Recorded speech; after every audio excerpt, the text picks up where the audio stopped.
And it just blows my mind how quickly you can have your freedoms taken away from you and how quickly you'll accept it.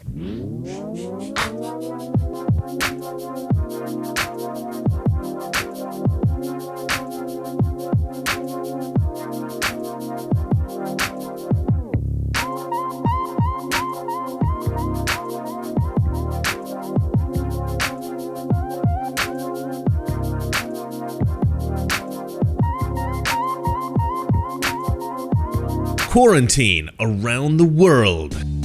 Mr. Reagan. Now, quarantine has been tough for a lot of people. For me, it's been great, but that is unusual. For most people, quarantine is boring or frustrating or scary.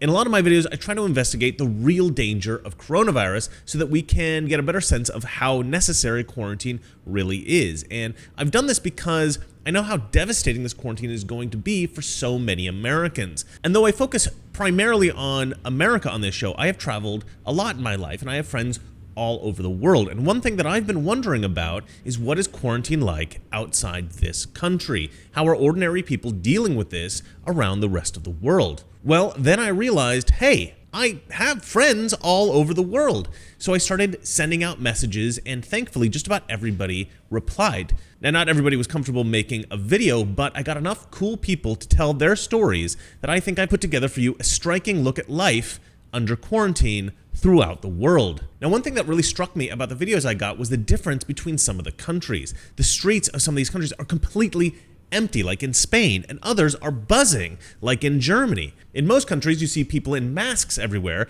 but in others, not so much. And everybody wants to know what it's like in Sweden, the only country without quarantine. So that's where we'll start, Sweden. But first, I have to sell you something. So the preppers are all out there saying, "We told you so," and the financial advisors are all scrambling to justify their advice on your retirement funds. But it all means diddly squat, really, doesn't it? Because this is not time for the blame game. This is time to help each other out. Before the crisis happened, Noble Gold had been helping investors to educate themselves and discover new ways of avoiding financial disaster. That's still the case, and they're still offering right now to talk to you for free about what choices might still be on the table to rescue your retirement plans. They've helped hundreds of people secure their stock-backed IRAs with gold and silver to stop them falling so hard. It's time you get into the world of physical precious metals before it's too late. Have a chat with the team at Noble Gold. Call 877-646-5347. That's 877-646-5347, or you can hit the link below in the description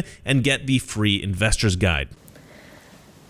So what is the situation like in Sweden? I know Sweden is the country that's gotten a lot of attention from media for not really following the restrictions of a lot of other countries, and I think a lot of people here are kind of living on as normal. When you take a walk, there is plenty of people outside. People are sitting at the cafes, people are going to restaurants, probably not to the same extent as normal, but it's not empty streets and empty spaces. You know, then there is the other side of people who are really taking on the restrictions of other countries voluntarily, staying at home as much as possible or completely. But then there are people who go to the club. So I don't know. It's pretty mixed what's going on here. Here in Sweden, the spring is taking over and everyone wants to be outside, even though we got some crisis going on right now.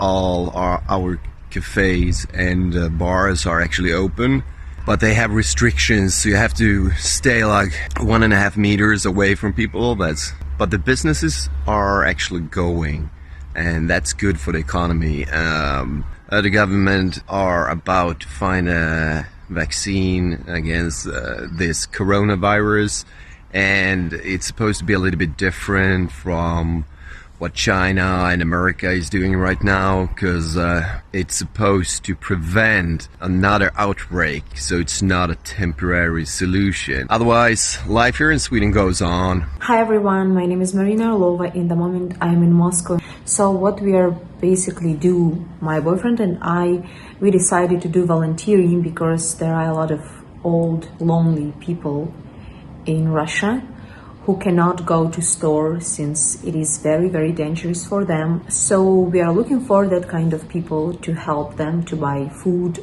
and bring them. But now the situation changed. It's changed because since yesterday we cannot just go out, even to store. We have to ask, we have to send a letter to government, inform them where we are going, for what reason, especially if we are going by car. You can go to store if it is 100 meters around your home, so very, very close. Otherwise, you have to ask permission for it, and it created a big mess in the city. About the cars, how to use the car, we cannot use car sharing anymore. Only if you have your own car, you can use it for your own reason, like to go out of city if you have a house there, for instance. For weekends, you can use it only twice per week. Otherwise, you need to have this work permission, which allow you to go around the city more than 2 times. Yes, so we are trying to live in these surreal times, somehow staying positive. Yeah, that's how it is. So, I'm going to give you a little bit of an insight into what life is like in Berlin in Germany. I'm not German myself, I'm Australian. But as for what life is like here, it's okay. I don't know what to tell you. Like, I wish that I could give you a little bit more of an objective, like, you know, it's crazy here and all these lockdowns. It's just not like that. I'm also really lucky, you know, I still have my job. I still have freedom to go to the park if I want to and sit down and read a book and sit in the sun that's just arrived. You know, overall, I think we still have a lot of freedoms. People are taking this very seriously, of course, you know, and people are not leaving their homes and they're like calling the cops on, you know, neighbors who are playing loud music because they think they're having a party, and then the cops come and they're checking their passports and their like registrations and stuff, and that's all very Big Brother. But it's not happened to anyone in my circle. My experience has just been, you know, we're able to walk down to the park, to the river, and sit and have a beer and sit in the sunshine and meet your friends there as long as you're 1.5 meters away from each other, you know, that social distance kind of situation. And it's also really interesting to see how these like restrictions that have been put in place or whatever aren't being adhered to, and they're not being, like, people aren't being reprimanded. And I really like that.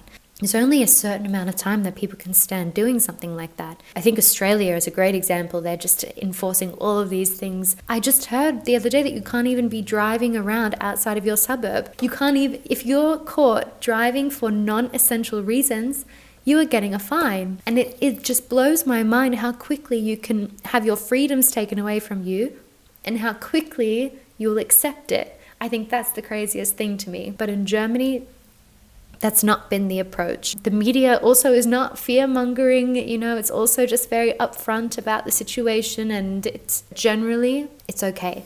Things are still the same. You have to line up outside the supermarket and keep your distance and wear your masks and these kinds of things. But generally, life is going on, and I'm really quite surprised. I didn't expect it. However, from an economic perspective, and the government is really finding ways to look after its population, I guess that's what we pay taxes for in the end anyway, and it's good to see that it's being used to actually help us. Not only that, I think the economy itself, like the German economy, is quite strong. It seems like we're well prepared for something like this. I know that they have billions and billions of euros they're ready to give to small businesses and hand out loans and things like that. every day. It's like everywhere else, you know, everything is closed. One great benefit though is that cafes and restaurants can operate with takeaways, so you can still support your local business in that way, you know, get your coffee every day, which is really nice. Another huge hit, and this is Berlin specific, but a huge revenue driver for this city is the clubbing scene. So many tourists come to this city, especially to go clubbing. They make so much money for Berlin. All the tourists come for these clubs and they're all shutting down. I think overall, the economy is obviously going to suffer, and it's going to suffer everywhere. But the general feeling is that things are going to be okay. And maybe that's because I've been influenced to believe that the situation is not as bad as it is. That's also the case, you know, you have like the media in Australia, for example, that is really sensationalized and fear-driven. And then you have the opposite here in Germany, and maybe they're not telling you how bad it really is. But my perspective is also the same perspective that all of my friends and my work, even like all of my colleagues, and there's 100 of us, we seem to be doing okay. And I can't speak for everyone, but that's my experience. So, okay, bye. Madrid is still in strict lockdown. The streets in the city center and the old part of town that usually are crowded with people and tourists are now empty. We are not allowed to go outside unless you have a primary need, like buying food or medicine or going to the hospital. It's possible that soon we will be in a better stage, but the country, like many others, is struggling. With no precedents, it's hard to say, but everybody is already accepting the fact that after COVID-19, we'll face the worst economic crisis in many, many years. Hi Chris, thank you so much for inviting me on your show to talk about COVID-19. So just to give a bit of background about me, I own my own business and I travel a lot. So I've been able to really dive and immerse myself into many different cultures.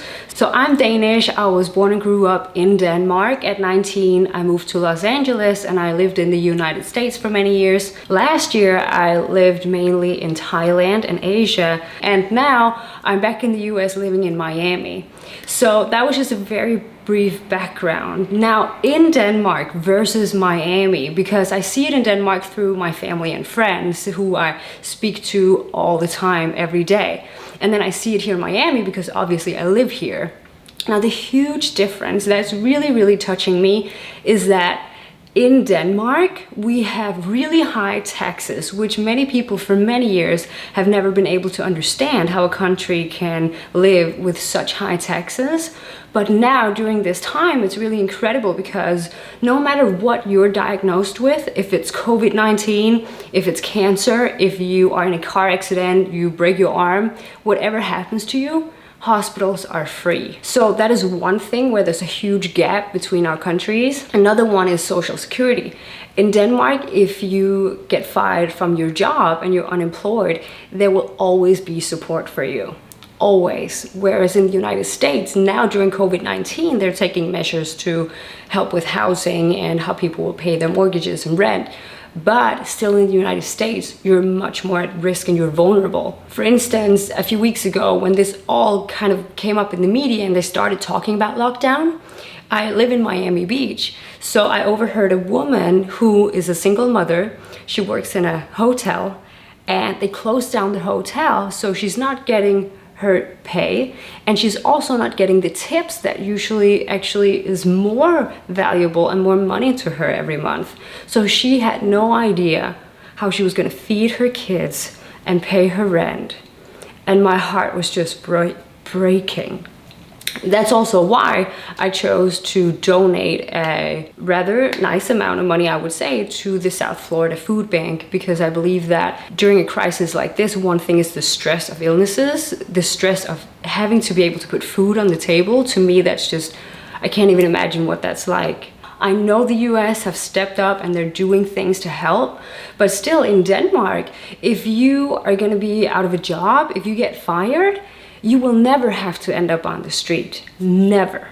And I know that that sounds maybe absurd, but it's true, there will always be a protective system. So you will be helped with housing, you will be helped with care, you will be helped with unemployment rates that you will receive. Now in Thailand is a completely different story, because I read I believe it is the worst it has been for their tourism in over a decade, because people are not allowed to travel, people are not allowed to fly there, and so many parts of Thailand, they are dependent on tourism. That is how they make a living, and there's absolutely no security. So what's really bothering me in Denmark actually, and yes, I will say this, I do not care if anyone gets offended, but in Denmark I feel that a lot of times we take things for granted. People are complaining that they can't go outside, and I think, don't complain. You will be taken care of no matter what happens to you. So I hope that this gave you some perspective. I hope you don't feel that I'm bashing the United States. I chose to live here. I have fought hard to get to be here with my visa, with my company. I love the United States. It is the #1 place in the world I want to live, because of opportunity, because of mindset, and because I love the diversity of the culture. But I do also think that there are many, many, many things that could be improved in this country. Thank you so much for having me here. I really appreciate it. I love Chris, so stay tuned on his channel.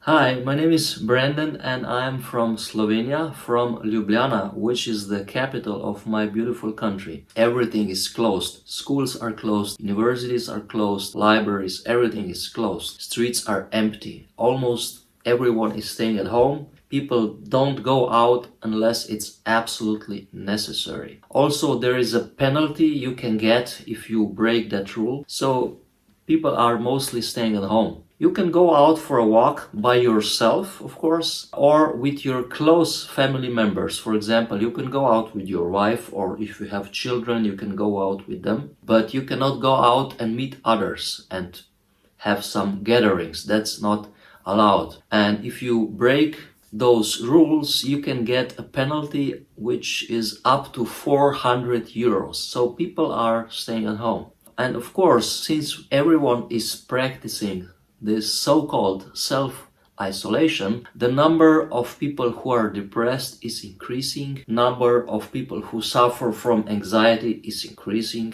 domestic violence is going up as well. So I think things have to go back to normal, otherwise we will face a big problem. Also, people who are experts in economy, they say we may face a heavy recession of type I, which means free fall, and you don't want that, you know. Actually, the curve is now slowly flattening, and the government is now considering to slowly reduce those measures that were accepted 4 or 5 weeks ago. And I hope we get back to normal as soon as possible. So everyone, be safe, take care, and bye-bye from Slovenia. Hi everyone, I'm Carola. I'm a German living in Sydney, and I'm about to show you what living in Sydney means during times like these. We're going to attempt grocery shopping. I'm not sure you can see this well. It's Sunday morning, it's 9 a.m. This is usually a really busy area, and it still is quite busy. As you can see, the coffee shops are still open, but it's takeaway only. So you can see Australians love their coffee, and they're still getting takeaways. So also you can see our shops have resorted to functioning as pretty much as grocery shops, which is pretty cool. I think we were ready for bigger lines to be waiting outside the clinic, but so far it's very quiet.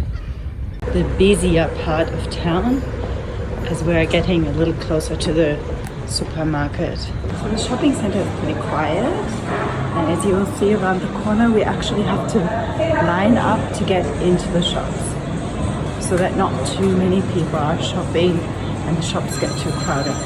Shops do look very busy there, but I need a few things, and I'll attempt to do my best to get in as quick and get out as quick as possible.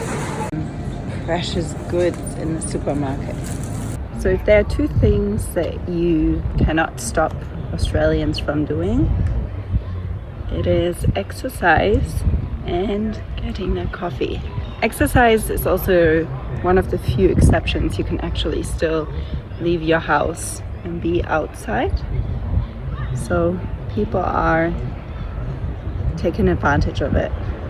Hi there, my name is Phil, and I'm gonna tell you what the situation is like here in Scotland. We've been on a lockdown for 3 weeks now. It's relatively drastic, I would say. You're only allowed to leave your house for 1 exercise a day. You're only allowed to buy essentials. That being said, I would say that the local stores are very well stocked. I live 2.5 hours away from the next city. So if I want to buy a lot of things, I go to the city, and in the city you do get everything you need.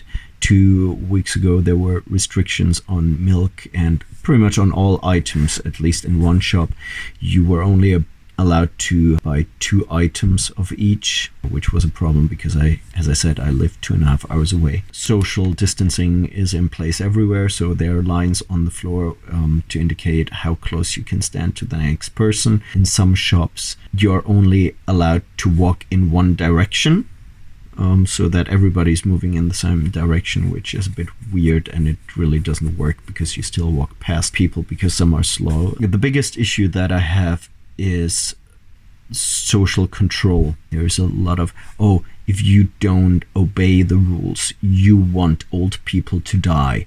So there is some kind of snitching culture going on and social control. So I don't go to the local shop at all or to the village at all because I have the feeling of being watched. The police in Scotland and in other parts of the UK, it's predominantly in other parts of the UK as far as I know, some of the police have taken unreasonable and drastic measures. A man was approached by the police because he played with his 2 very young children in his front garden, and the police told him he wasn't allowed to do that, which obviously is untrue. You are allowed to be in your own garden. The police is overstepping certain lines, and some people in the population are very happy to support them and to snitch on people. I saw a really nice meme. It said, if you're snitching on your neighbors now, you would have also reported Anne Frank, and I think there is a certain amount of truth to that. The UK doesn't do very well when it comes to the death rate.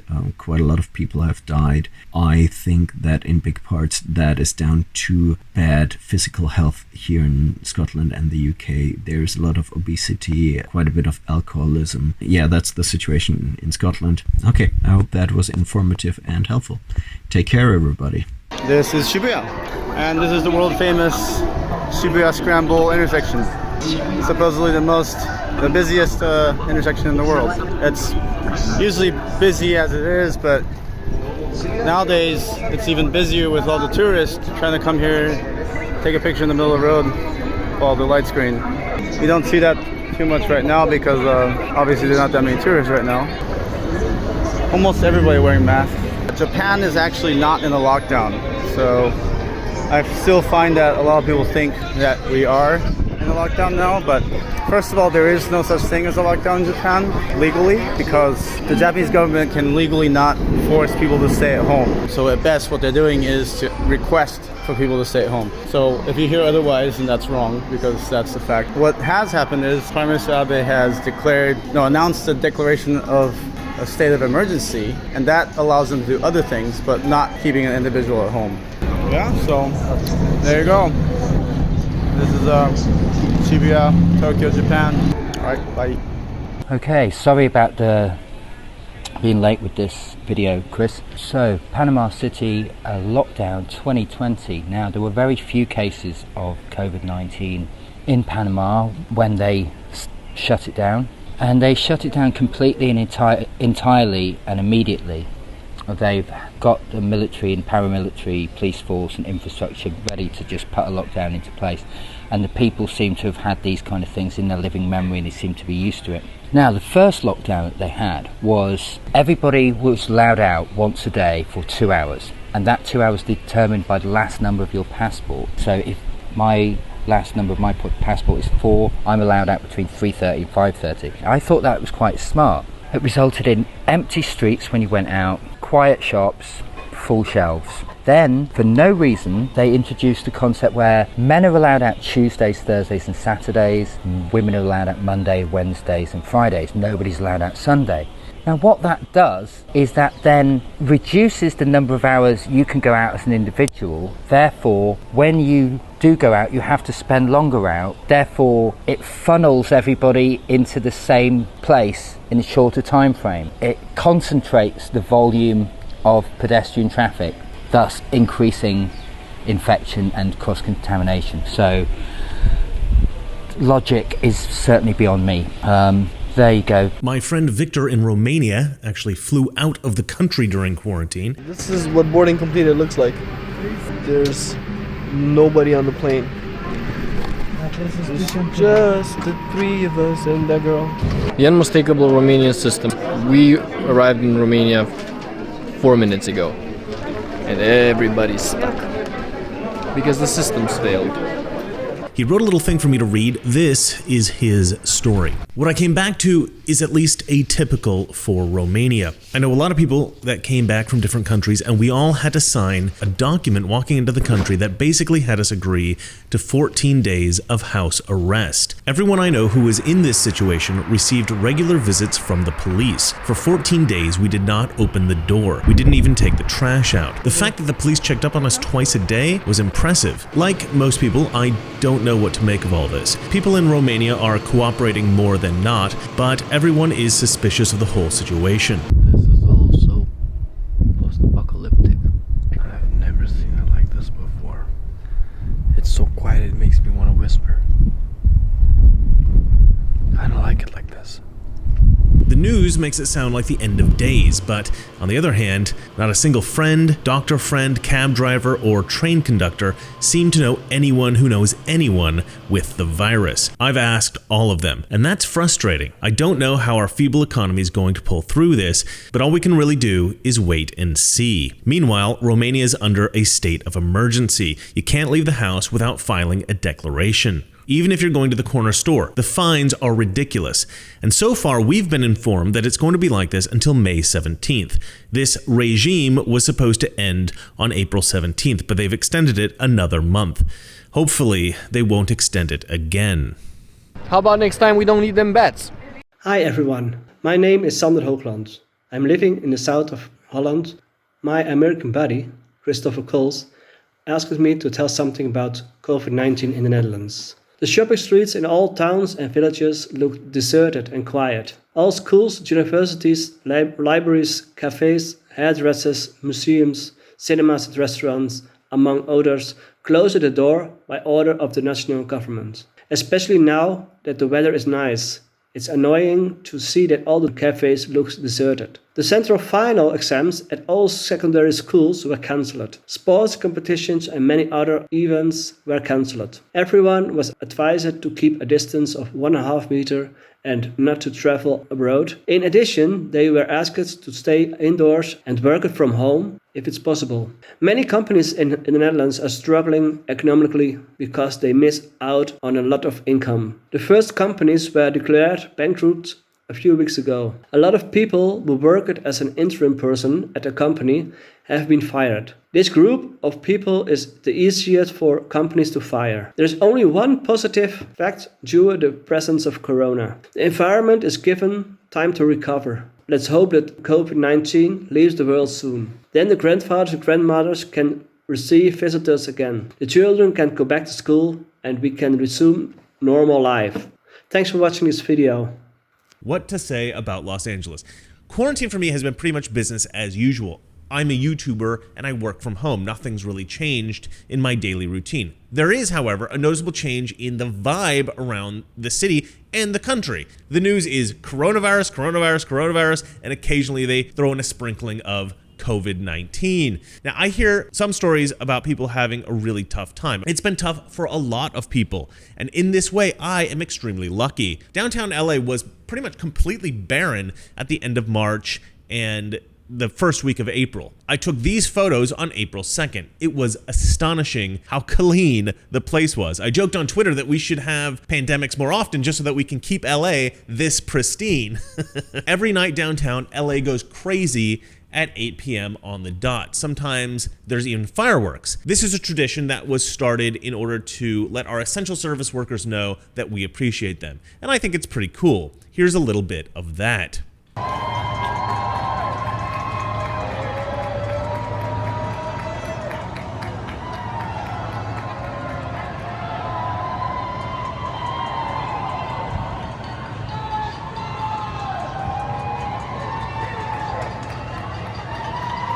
Hey, sweetie, is this around the country or is this only LA?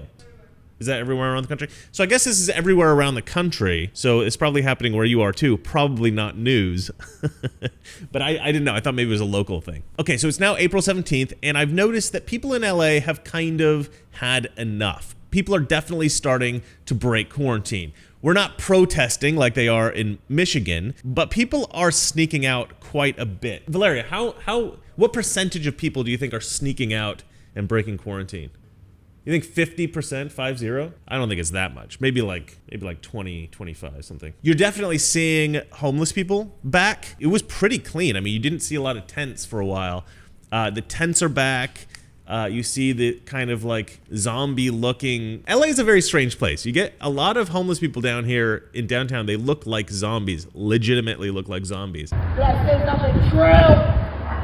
I'm like bet. And you're starting to get a few of them back. It's not like it used to be where literally on every block there would be homeless people sleeping or screaming or, you know, that kind of stuff. But you're definitely seeing them more. But yeah, with regard to the people who were kind of obeying the quarantine and self-isolating, a lot of people are going out. Valeria is going out almost every other day with her Russian girlfriends, and they're rollerblading on the beach, they're hiking in Calabasas, they're sunbathing on the roof of our building.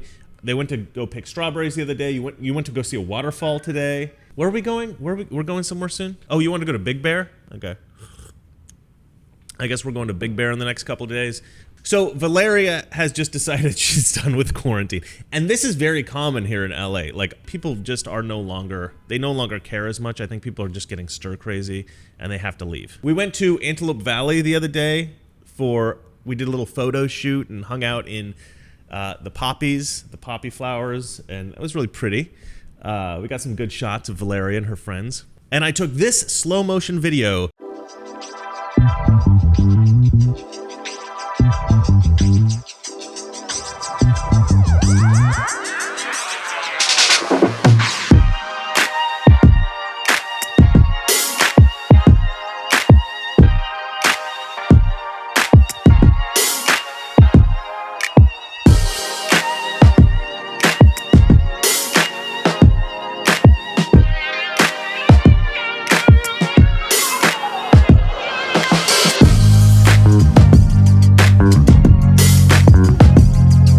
Honestly, I expected that we'd be the only ones there, but there were tons of people. I would actually go so far as to say that it was crowded. And this is really far out of LA. I mean, we're in kind of the middle of nowhere. So people are definitely starting to get out again. And in fact, I shot a video of some construction workers the other day in front of our building. They're back on the job. The traffic is still nothing like it was before quarantine. It's actually lovely. There's no incessant honking or car alarms. Downtown is usually extremely loud, even way up at the top of our building where we live. But now it's like silent.